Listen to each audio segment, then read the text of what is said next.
Makadima. Ndinofara makadiko tiripo makadiwa. Tinofara kana asikana machena. Manatekaya. Aiwa. Kuzokuratidza muzukuru wenyu uyu. Kwane chisikana. Ndinofara murara wangu wakadiko murara. Tiripo makadiwo mama. Chirikudiko mwana wangu. Ndizvozvo mama. Wasimba kamanje? Ndasimba. Wasimba? Nyama dzasimba. Handiti? Uri kuchengeta mumwe zvakanaka here nechale? Aiwa ndiri kuchengeta mai. Handiti? Ndosaka ndatoti tete vatiperekedze tichikurekedzewo mwana.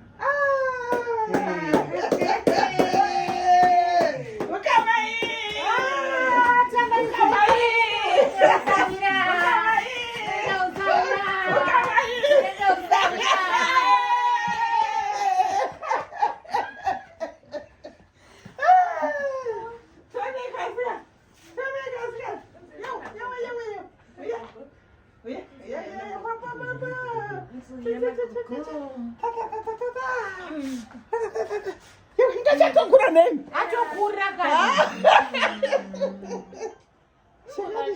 Kwamunenenge yangu. Kwazvina zita makamutani.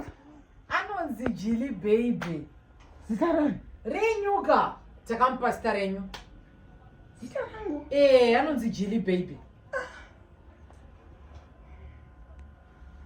Zita rangu? Mama. Why? Takangoti kaite sasta wenyu chake pachi mwana wenyu mukomana mwana wachale. How can you do that? Kuzvaipa papi futi mai mama. Makadi kutanga mandi notify. Kwame zvine basa randiti zita renyu. Torai mwana. Torai mwana. Makadi kutanga mandi notify. Zvatoshata. Aiwa ndokubvunza kuti makadi kutanga mandi notify. Kupa mwana zita kuno notify kana kuti zita rinongopiwa. That's a special name. That's a very special name. Jillybaby. To give this kid. Yes. Why?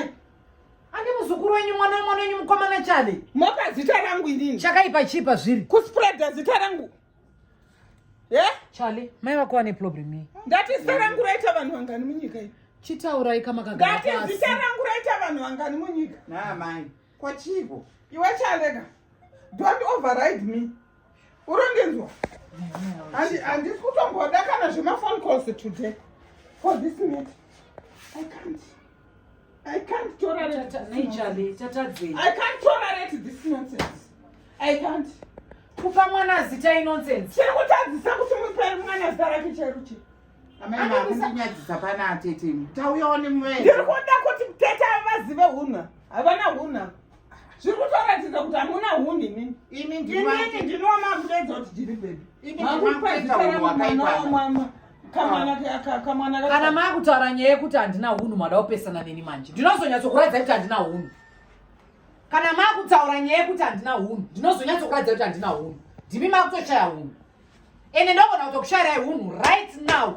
Mukada kundityisidzira. Mwana uyu ndewe mwana wenyu chale wachazokuratidzai. Monditaurira chirungu chisina basa inini. Zvinoshamisire mwana kuti anzi Jillybaby. Rinoshamisire zita renyu. Aimitai mushe. Ibvai apa. Indakani imi muchida kudherera inini. Sei muchida kudherera inini. Imi sei muchida kudherera inini. Imi makajaidzwa imi gare pasi mudzikani. Makajaidzwa stereki. Ateteni. Zvakwana. Imi kaineka. Ndokasika kutsva ini. Saka inoshairi kutaura kuti inini zita rangu handiri. Ndati ndaakutsva. Ndati kutaura kwandaita kuti zita rangu handiri. Chale. Bata mai vako. Atete. Handina kuyazoita hunde. Chale bata mai vako. Amai vakatanga hamuzovakwanisa. Handidi nezita rangu chale. Handidi nezita rangu. I'm saying handidi nezita rangu. Handidi. It's my name. My original name. Amai musadaro. My original name. Ndinobva ndapererwa. Kunzungu nekunyimo kwese makundinyadzisa. It's my original name. Ndimi makagadzira zita. Jillybaby. Ndimi makagadzira zita rekuti Jillybaby. Jillybaby. Ndimi makagadzira zita. Ndati Jillybaby. Jillybaby ndimi makarigadzira here. Mai vanoenderera kunge mberi kubvaruka. Amai mana. Even take off the bags. Go away. Now. Ande mzukuru zvino basi. Yes, go. You have to go. Go and change your name. Zita If you want to come here, Imi go and change ndimutachinja your name. Zita. Bani chale. Zvamaiventa zvitadza sumukai my Jillybaby. Man! My Jillybaby. My